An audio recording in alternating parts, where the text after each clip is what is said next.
तो किसकी होगी जीत, किसकी होगी हार, ये तो समय बताएगा। लेकिन बड़ौदा की जनता आज ईवीएम में कैद कर देगी किस्मत उन तमाम प्रत्याशियों की जो कि बड़ौदा उपचुनाव के इस चुनावी समर में उतरे हुए हैं। बिचबड़ी गांव आपको लिए चलते हैं हमारी संवाददाता, लगातार जो हमें आप तक सुबह से ही लगातार जानकारी हम तक पहुंचा रहे हैं राम सिंह मार, उनके पास आपको लिए चलते हैं। राम, फिलहाल ताजा अपडेट आपके पास। देखिए अंजलि, बिचपड़ी गांव के सरकारी स्कूल में है हम। यहाँ करीबन इस गांव के अंदर अगर बात करें तो 7 बूथ बनाए गए हैं और 3 एससी के बूथ हैं और 4 जो है जनरल बूथ हैं। यहाँ फिलहाल जहाँ हम खड़े हैं ये राजकीय सीनियर सेकेंडरी स्कूल बिचपड़ी है और यहाँ पर करीबन 4 बूथ हैं। और यहाँ अगर पुलिस प्रशासन की अगर बात करें तो गेट से लेकर अंदर तक जो है पुलिस जो है पूरी मुस्तैदी के साथ खड़ी हुई है। हर आने जाने वाले पर पूरी नजर रखी जा रही है और पूरी बारीकियां से उनको चेक भी किया जा रहा है।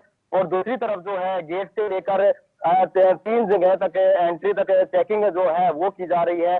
और जो वोटिंग स्थल है, वोटिंग स्थल पर जाने से पहले जो है वो यहाँ पर महिलाएं जो है स्वास्थ्य विभाग की तरफ से बिठाई गई हैं, वो पूरी तरह से जांच कर कर ही आगे भेज रही हैं। उनको जो है जो व्यक्ति सैनिटाइजर वगैरह उनको प्रयोग किया जा रहा है। इसके अतिरिक्त मैं आपको बताऊं, शांतिपूर्ण ढंग से जो यह मतदान बिचपड़ी के अंदर कराया जा रहा है। यहाँ पर किसी भी प्रकार का ऐसा शोर शराबा नहीं है और प्रशासन भी यहाँ पूरी तरह से पारदर्शिता के साथ जो चुनाव कराने में लगा हुआ है। गांव के लोग भी जो प्रशासन का है काफी सहयोग कर रहे हैं। और हालांकि सुबह से लेकर अभी जो मतदान का है कई घंटे हो चुके हैं और लोगों की जो संख्या है वो लगातार बढ़ती नजर आ रही है। बुजुर्ग जो महिलाएं हैं वो लगातार बढ़ती जा रही हैं, घरेलू महिलाएं हैं वो भी यहाँ लगातार आ रही हैं जिस प्रकार। लेकिन इस बार जो चुनाव है, चुनाव काफी रोमांचक होने वाला है क्योंकि बड़ौदा का जो रण है यहाँ पर कांटे की टक्कर जो है 2 पार्टियों के बीच विशेष रूप से मानी जा रही है। वही तीसरी तो अगर बात करें गैर जाट राजनीति करने वाले राजकुमार सैनी, वो भी यहाँ कहीं ना कहीं किसी एक पार्टी के लिए नुकसानदायी साबित हो सकते हैं। जी बिल्कुल राम, लेकिन सबसे महत्वपूर्ण बात यहाँ पर अगर बड़ौदा उपचुनाव की देखें, क्योंकि कोरोना काल में अब ये जो उपचुनाव हो रहा है हरियाणा में पहला उपचुनाव है जो कि कोरोना काल में हो रहा है। इस दृष्टि से तस्वीर बिल्कुल देखिए, माहौल अलग है, तस्वीर अलग है। राजनीतिक एंगल से अगर देखें तब राजनीतिक तस्वीर भी पूरी तरीके से अलग है। और अगर सियासी समर और चुनावी समर की बात की जाए प्रत्याशियों के लिहाज से तो वो भी काफी दिलचस्प है। अंजलि देखिए, बिल्कुल सियासी जो जिस प्रकार से लगाया जा रहा था पहले, जिस प्रकार से पिछले चुनाव की अगर बात करें तो हर बूथ पर जो है उनके कार्यकर्ता और जो प्रत्याशी है उनके साथ काफी नजर आते थे। लेकिन आज जिस प्रकार से कोविड महामारी के तहत जिस प्रकार की गाइडलाइन जारी की गई थी कि कैंडिडेट किसी भी बूथ का मुआयना अगर निरीक्षण करने के लिए भी जा रहा था उसके साथ ज्यादा लोग शामिल नहीं हो सकते। और इसी के तहत आज जो अलग अलग जो प्रत्याशी है, सुबह जिस प्रकार इनेलो प्रत्याशी है वो अपने गाँव के बूथ पर जाकर उन्होंने वोटिंग डाली तो उनके साथ भी कुछ ज्यादा लोग नहीं थे। उनके जो कार्यकर्ता थे या परिवार के जो सदस्य थे वही थे। इस प्रकार योगेश्वर दत्त के साथ भी, योगेश्वर दत्त ने जिस प्रकार से वोटिंग की उनके साथ भी उनके कार्यकर्ता थे ज्यादा नजर नहीं आए। क्योंकि ये जो पालना है, जो चुनाव आयोग की तरफ से जो दिशा निर्देश जारी किए गए थे उसको भली भांति जो कहीं ना कहीं प्रत्याशी हैं वो कहीं ना कहीं अप्लाई कर रहे हैं। और दूसरी बात है, अगर बात करें वोटरों की तो वोटर भी यहाँ पर काफी समझदार नजर आ रहे हैं। और शायद ये लगा लीजिए कि चुनाव आयोग की तरफ से विशेष गाइडलाइन थी, प्रशासन का कहीं ना कहीं एक डंडा लगा लीजिए, कुछ लगा लीजिए, प्रेशर लगा लीजिए। क्योंकि अगर आमतौर पर बात करें चुनावी जब हलचल थी, जब सियासत गर्म हुई थी बड़ौदा चुनाव की, उस दौरान तमाम जो बड़े नेता थे, दिग्गज थे और जो कार्यकर्ता थे, चुनावी रैलियां अगर कहीं हुई तो वहां सोशल डिस्टेंस, मास्क वगैरह की कोई एहतियात नहीं बरती जा रही थी। लेकिन यहाँ पर अगर चुनाव की बात करें, आज जो वोटिंग प्रक्रिया जो सुबह से शुरू हुई थी तो यहाँ पर पूरी तरह से एहतियात बरती जा रही है। ये मैं तीसरा जो बूथ है यानी तीसरे गांव के बूथ पर मैं पहुंचा हूं। यहाँ पर तीनों बूथ बिल्कुल पूरी तरह से कोरोना पीरियड के अंदर जिस प्रकार की एहतियातन बरतने के लिए यहाँ पर चुनाव आयोग की तरफ से गाइडलाइन जारी की थी, प्रत्येक गाइडलाइन का यहाँ अच्छे से अनुपालना हो रही है। और यहाँ भी जो पुलिस प्रशासन को भी कहीं ना कहीं गाइड किया गया था तो उसके तहत सारी पालना की गई है। जी बिल्कुल राम, जानना आपसे ये भी चाहेंगे क्योंकि इस समय बहुत महत्वपूर्ण होता है वोटिंग प्रतिशत, क्योंकि समय के हिसाब से वो भी बढ़ता रहता है। अभी क्या स्पीड क्या दिख रही है, क्या अभी तस्वीर साफ हो रही है वोटिंग प्रतिशत को लेकर? देखिए, अगर आंकड़े की बात करें तो निश्चित तौर पर जो प्रशासन की तरफ चुनाव आयोग के जो आंकड़े हैं वो अभी तक 13% ही दिखा रहे हैं। हालांकि जो अभी जो संख्या है वो धीरे धीरे उस संख्या में कहीं ना कहीं इजाफा जरूर हो रहा है। लोग जो है अपने घरों से बाहर निकल रहे हैं। किसान जो है खेतों में सुबह सुबह के जो कार्य थे उनको निपटार करके अभी वोटिंग स्थल तक पहुंच रहे हैं। बुजुर्ग महिलाएं जो हैं उनके साथ, जो उनके पोते पोते हैं या फिर उनके जो बेटे हैं उनके साथ वो पहुंच रहे हैं। दिव्यांग जन जो है वो भी यहाँ पर वोटिंग डालने में कहीं ना कहीं आगे नजर आ रहे हैं। हालांकि कुछ 544 जो पोस्टल बैलेट के द्वारा जो है वोट जो है बिल्कुल। प्रक्रिया वो पहले करा ली गई थी, पूरी पारदर्शिता के साथ वो वोट प्रक्रिया हुई थी। लेकिन कुछ दिव्यांग ऐसे भी हैं जो चलने में सक्षम है और वो वोटिंग स्थल पर खुद पहुंच रहे हैं। कुछ विजुअल जो तस्वीरें हैं जनता टीवी सबसे पहले दिखा भी रहा था, किस प्रकार दिव्यांग जो है उनके अंदर एक हौसला है, एक हिम्मत है और हिम्मत के तहत वो आज वोटिंग स्थल पर पहुंचे हैं। तमाम प्रकार के ऐसी तस्वीरें आज देखने को मिली। बुजुर्ग महिलाएं जो चलने में सक्षम नहीं है, लेकिन कहीं ना कहीं उनमें भी अपने प्रत्याशी के प्रति कहीं ना कहीं एक उत्सुकता, एक कहीं ना कहीं जो एक उनके बेटों द्वारा, उनके पोतों द्वारा एक जागरूकता जो है वो कहीं ना कहीं वोट डालने की जो अपील जो कहीं ना कहीं कही जा रही थी वो खासी देखने को मिली। हालांकि यहाँ पर जो बिचवड़ी गांव है, बिचवड़ी गांव में भी काफी यहाँ पर माहौल काफी शांत है।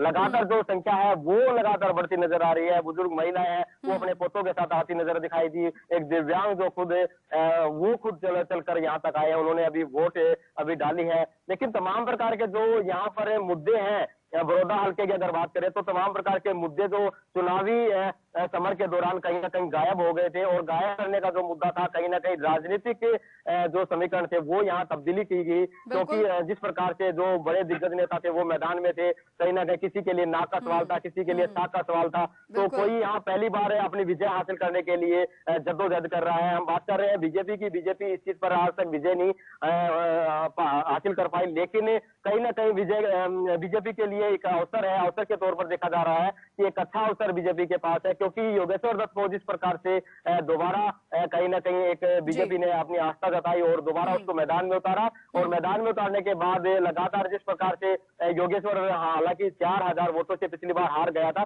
लेकिन लगातार जनता के बीच पहुंचकर उन्होंने अपने उनके जो दर्द है सुख दुख में उनमें शामिल होते रहे हैं, लगातार उनके बीच जाते रहे हैं। और हालांकि जो उपचुनाव है हालांकि वो बाद में हुआ है, लेकिन कहीं ना कहीं उसका जो एक जो प्रयास जो योगेश्वर दत्त द्वारा किया गया उसका फायदा उसको मिल सकता है। लेकिन दूसरी तरफ अगर बात करें हुड्डा के गढ़ की, हुड्डा के गढ़ को भेजने के लिए बीजेपी ने पूरी रणनीति जरूर तैयार की थी, लेकिन कहीं ना कहीं 3 अध्यादेश कानून जो है वो कहीं ना कहीं बीजेपी के लिए थोड़ा मुश्किल भरा जरूर हो सकता है। लेकिन कांग्रेस के लिए कहीं ना कहीं ये अपनी जो साख है, अपनी जो नाक की सवाल था कि बड़ौदा का गढ़ इस बार हुड्डा साहब बता पाएंगे या नहीं बताएंगे, इसका फैसला तो जनता ही करेगी। आज वोटिंग प्रक्रिया सुबह 7 बजे से शुरू की गई थी और लगातार वोटरों की जो संख्या है वो बढ़ती हुई नजर आ रही है। जी बिल्कुल राम, आपने सही कहा। अग्नि परीक्षा तो यहाँ पर है, किसी के लिए नाम की, किसी के लिए काम की और किसी के लिए राजनीति की। लेकिन तस्वीर यहाँ पर जिस तरीके की यहाँ पर देखने को मिल रही है, क्योंकि मुद्दों की बात करें राम, आप लगातार बड़ौदा की जनता के बीच जा रहे हैं, तमाम हमारे संवाददाता भी ग्राउंड जीरो से रिपोर्टिंग कर रहे हैं। अब चुनावी प्रचार प्रसार में बड़ौदा के उपचुनाव के दौरान आप बड़ौदा की जनता के बीच रहे, उनकी नफ्स टटोली होगी आपने। मुद्दों की अगर बात की जाए, कौन से महत्वपूर्ण मुद्दे थे जिसको लेकर राजनीतिक पार्टियां शायद उस तक पहुंच नहीं पाई, या जनता, बड़ौदा की जनता ऐसा चाह रही थी कि कम से कम ये मुद्दे अगर हैं इन्हें पूरा कर दे तो हम तो उसी उम्मीदवार को जिताएंगे? अंजलि, इससे पहले मैं एक बात आपके साथ साझा करना चाहता हूं कि बड़ौदा का जब शुरू हुआ था तो शुरुआती तौर पर कुछ मुद्दों की बात जरूर कही जा रही थी, तमाम प्रकार की जो बातें हैं वो कही जा रही थी, क्योंकि बड़ौदा हल्का जो है वो 10 साल से यहाँ कार्यकाल जो कांग्रेस का रहा और यहाँ पर उसके जो भुगत भोगी है वो बड़ौदा की जनता रही। यहाँ पर ना तो विकास कार्य हो पाए, पीने के पानी की व्यवस्था और जो है जल भराव की जो समस्या है उसका निदान आज तक कोई भी सरकार नहीं करा पाई। कई सरकार आई और गई। जी राम, लौटूंगे आपके पास, शायद संपर्क जो है उनसे टूट गया है। फिलहाल राम, जैसा कि बता रहे हैं, जो मुद्दे हैं जिनको बड़ौदा की जनता के जो दिल में है, शायद वो उनके टीस की तरह की शायद ये मुद्दे पूरे हो जाएं जो अब तक पूरे नहीं हुए हैं, तो शायद बड़ौदा का विकास जो है और तेज गति से आगे बढ़े। लेकिन खैर, बड़ौदा उपचुनाव को लेकर किस तरीके से चुनावी प्रचार प्रसार के बाद आखिरकार आज का वो दिन आ गया है जब जनता जो है वो ईवीएम में कैद कर रही है उम्मीदवारों की किस्मत को। राम लगातार हमारे साथ बने हुए हैं, राम पूरी कीजिए आप अपनी बात। देखिए ये जो तमाम बड़े मुद्दे जो पीने के पानी की समस्या है और जल भराव की समस्या है, रोड जो है, हालांकि कुछ रोडों का निर्माण जो है वो शुरुआती तौर पर अभी किया गया है, लेकिन कुछ रोड आज भी ऐसे हैं जिनकी हालत काफी खस्ता है, जिनकी तरफ ना तो सरकार ध्यान देना चाहती है। और चुनाव के टाइम ये सब मुद्दे भटका कर कहीं ना कहीं राजनीतिक पार्टियों ने उसको जाट और गैर गैर जाट का जो चुनाव है उसको बनाने की लगातार भरसक प्रयास जो है वो करते रहे हैं। हालांकि यहाँ पर कोई ये कहता है कि उनकी चौधर का सवाल है और कोई ये कहता है कि तुम्हारे अपने हक की लड़ाई है, तो तमाम प्रकार की जो बातें हैं वो यहाँ सही गई। जिस प्रकार के मुद्दे चुनावी दौर में होने चाहिए वो मुद्दे यहाँ पर नहीं दिखाई दिए। पूरा चुनाव के प्रचार का जो समय था वो लगातार बीत गया, लेकिन जब आज बात यहाँ चुनावी वोटिंग की जब हो रही है तो निश्चित तौर पर यहाँ की बड़ौदा की जनता ये विचार जरूर करेगी कि बड़ौदा हल्के में 10 साल तक जहां विकास कार्य नहीं हुए, जिन बहन बेटियों के, जिन माँ बहनों के सिर पे से मटका जो है वो नहीं उतर पाया, कई सरकारें कोशिश जरूर करती रही, बातें जरूर करती रही, एसी रूम में बैठकर बड़े बड़े वादे और दावे जरूर किए गए कि धरातल पर आकर किसी ने नहीं जाकर देखा। लेकिन जब चुनावी समर जब आया तो चुनावी समर के दौरान हालांकि ये जरूर कहा गया तुम्हारे लिए पीने के पानी की व्यवस्था करा दी जाएगी, रोड अच्छे बना दिए जाएंगे, लेकिन किसी ने भी चुनाव से पहले ये तमाम प्रकार की जो बातें हैं किसी ने भी इम्प्लीमेंट नहीं किया। और हालांकि अब उसका जवाब जो है बड़ौदा की जनता इस चुनावी समर में जरूर देने वाली है। आज 3 अक्टूबर, आज 3 तारीख जो है जो चुनावी कहीं ना कहीं वोटिंग जो हो रही है, लोग कहीं ना कहीं ये जरूर मंशा लेकर चुनावी जो स्थल है वहां तक जरूर पहुंच रहे हैं कि बड़ौदा हल्के का विकास किन लोगों ने किया, किन लोगों ने नहीं किया, कौन सी सरकार उनके हित में है, कौन से उनके हित में है। तो तमाम प्रकार के जो मुद्दे हैं उनके ध्यान में जरूर होंगे। हालांकि कुछ लोग राजनीतिक स्तर पर जाति पाति का जो एक है वो कहीं ना कहीं एक जहर घोलने का जो काम है वो राजनीतिक दौरान जरूर किया गया। हालांकि जनता जो है, कुछ जनता जागरूक भी है, युवा जो है वो जरूर इस बात को मापेगा, क्योंकि उनके विकास और उनके हक की जो है, उनके रोजगार की जो बात है वो कौन कर रहा है, इस बात के लिए कोई गुरेज नहीं कर सकता कि इस बार जो है राजनीतिक जो समीकरण है वो अलग रहने वाले हैं। और यहाँ पर जो चुनाव जो हो रहा है, वोटिंग हो रही है बड़ौदा उपचुनाव में पहली बार कोविड महामारी के दौरान कराया जा रहा है, निष्पक्ष रूप से प्रशासन द्वारा कराया जा रहा है, पारदर्शिता पूरी बढ़ती जा रही है। जी बिल्कुल बिल्कुल बिल्कुल राम, बने रहिए। और हमारे दर्शकों को भी लगातार हम अपील कर रहे हैं कि आपको वोट जरूर देना है। आज की तारीख 3 नवंबर, दिन मंगलवार। आज बड़ौदा की जनता वोट दे रही है विकास के लिए, आज बड़ौदा की जनता वोट दे रही है अपने आगे के भविष्य के लिए। और देखिए बहुत महत्वपूर्ण होता है ये आज का दिन, क्योंकि आज मंगलवार का दिन है। किसका मंगल होता है, किसका मंगल होता है, ये तो खैर ईवीएम में कैद हो जाएगा। और 10 तारीख को जब चुनावी नतीजे आएंगे उस दिन भी मंगलवार है, तो उस दिन किस तरीके की जो तस्वीर रहती है, किसके लिए मंगलवार का जो दिन है वो मंगल रहता है, वो शायद उस दिन पूरी तस्वीर साफ हो पाएगी। राम सिम्हार संवाददाता लगातार हमारे साथ बने हुए हैं, जो हमें पल की अपडेट हम तक पहुंचा रहे हैं, आप तक पहुंचा रहे हैं। सबसे पहले जनता टीवी पर आप देख रहे हैं तस्वीरों के साथ कि आखिरकार वास्तुस्थिति जो वहां की जो अभी यथास्थिति है वो क्या बनी हुई है। अब राम, क्योंकि देखिए बहुत महत्वपूर्ण होता है जब चुनावी नतीजों का जो वोटिंग प्रतिशत का जो इतिहास रहा है वो क्या कहता है। 2014 और 2019 के जो बड़ौदा में वोटिंग प्रतिशत रहा था कुल, उसमें अगर डिफरेंस देखें तो बहुत बड़ा अंतर है। इस बार चुनाव आयोग ने आशंका जताई है कि बम्पर वोटिंग होगी। क्या तस्वीर अभी देखने को मिल रही है, जिस तरीके से आप देख रहे हैं वोटिंग सेंटर्स पे लोग पहुंच रहे हैं। जब चुनाव हुआ था तो उससे लिहाजा ये अनुमान जरूर लगाया जा रहा था और ये कयास भी लगाए जा रहे थे कि जैसे कोविड महामारी है और कोविड महामारी में जो कहीं ना कहीं वोटिंग जो है वो कम प्रतिशत रहेगी, लेकिन जिस प्रकार से सुबह से ही लोग अपने घरों से बाहर निकल रहे हैं, जिस प्रकार से उपचुनाव के प्रति, अपने प्रत्याशी के प्रति कहीं ना कहीं एक जिज्ञासा जो है वोट डालने की वो सहज ही देखी जा रही है। महिलाएं काफी बढ़ चढ़कर सामने आ रही हैं, युवा वर्ग जो है वो भी सामने आ रहा है। और कहीं ना कहीं ये जिस प्रकार का वोट प्रतिशत है, चुनाव आयोग जो कह रहा है कि पिछली बार की बजाय इस बार बम्पर वोटिंग जो है वो हो सकती है, और कहीं ना कहीं इस प्रकार से जो लगातार बात जो चल रही है, इससे ये जरूर अनुमान लगा सकता है इस बार जो वोटिंग है वोट प्रतिशत से कुछ बढ़ेगा, क्योंकि काफी लोग जो है इस टाइम में घरों पर भी हैं, कोरोना पीरियड है। हालांकि कुछ लोग नौकरियों पे और जो है वो लौट भी गए हैं, लेकिन कुछ ऐसे संस्थान भी हैं जहां पर अभी तक जो है लोग अपने संस्थानों में नहीं लौटे हैं, वो अपने घरों पर ही काम कर रहे हैं। जैसे कॉलेज है, कॉलेज भी पूरी तरह से बंद नहीं है, युवा वर्ग घर पे है। और कहीं ना कहीं इस प्रकार से वोटिंग प्रतिशत में कहीं ना कहीं इजाफा जरूर होगा, क्योंकि पिछला जो चुनाव था उसकी बजाय, हालांकि ज्यादा तो नहीं कह सकते, लेकिन ये जरूर है कि प्रतिशत कम नहीं रहेगा, क्योंकि कहीं ना कहीं जो चुनाव आयोग के जो सर्वे है, वो जो आंकड़े हैं वो ये बयान करते हैं कि इस बार जो है बम्पर चुनाव जो है प्रतिशत वो रहेगा। हालांकि अभी जो है मैं अभी देख रहा हूँ कि कुछ महिलाएं जो है लगातार एक जैसे ग्रामीण स्तर पर जो महिलाएं आती हैं, एकजुट होकर आती हैं। एक दौर था जब महिला इकट्ठी होकर घर से निकलती थी, गीत गाकर चुनाव स्थल तक पहुंचती है, चुनावी जो वोटिंग करने के लिए तक पहुंचती थी, क्योंकि जो सुबह का टाइम था, सुबह 10 बजे तक सभी अपना जो कार्य है वो पूरी तरह से जल्दी जल्दी कर उनमें एक उत्साह, एक उमंग जो होता है। हरियाणवी में अगर बात करें तो एक जोश जो है वो देखने को जरूर मिलता है। हरियाणवी जो महिलाएं हैं, घूंघट के जो एक प्रक्रिया है, हालांकि यहाँ मास्क की जो प्रक्रिया है वो यहाँ पूरी तरह से की जा रही है, लेकिन कहीं ना कहीं जो महिलाएं हैं वो घूंघट की आड़ में वोटिंग करने जा रही हैं। हालांकि ये घूंघट हरियाणवी पृष्ठभूमि को झलकाता है, और यहाँ की जो एक परंपरा रही है उस परंपरा को भी कहीं ना कहीं झलकाता है। और घूंघट का कहीं सीधे तौर पर अगर बात करें तो पीछे जिक्र भी यही आया था कि घूंघट को सीधे तौर पर कोरोना पीरियड में बड़ा काम आया है, क्योंकि कोरोना काल में जिस प्रकार से महिलाएं मास्क नहीं लगाती थी, तो वो अपना घूंघट कर लेती हैं, अपने मुंह पे घूंघट जो कपड़ा है वो बांध लेती हैं, जिससे निश्चित तौर पर कहीं ना कहीं कोरोना काल से, कोरोना जो बीमारी है उससे बचने में कहीं ना कहीं वो कारगर है। और ग्रामीण स्तर पर अगर बात करें तो ये आंकड़ा काफी कम रहा है, कोरोना संक्रमित की जो बीमारी का जो प्रकोप है वो काफी कम रहा है। और आज जो जिस प्रकार से यहाँ गाइडलाइन चुनाव आयोग की तरफ से दी गई थी, उसी के तहत फिर भी यहाँ अनुपालना की जा रही है। पूरी तरह से लोग जो है हाथों में ग्लव्स डाल रहे हैं, उनको ग्लव्स प्रोवाइड कराए जा रहे हैं, साथ में उनको सैनिटाइजर से भी उनके हाथों को धुलवाया जा रहा है। और उसके बाद सबसे पहले जो है उनका टेम्परेचर जो है वो भी चेक किया जा रहा है, क्योंकि चुनाव आयोग की तरफ से गाइडलाइन ये भी जारी की गई थी, जिन लोगों को, जो लोग संदिग्ध हैं या जिनका टेम्परेचर कुछ ज्यादा नजर आता है, तो उनको 1 घंटे का समय अतिरिक्त दिया जाएगा।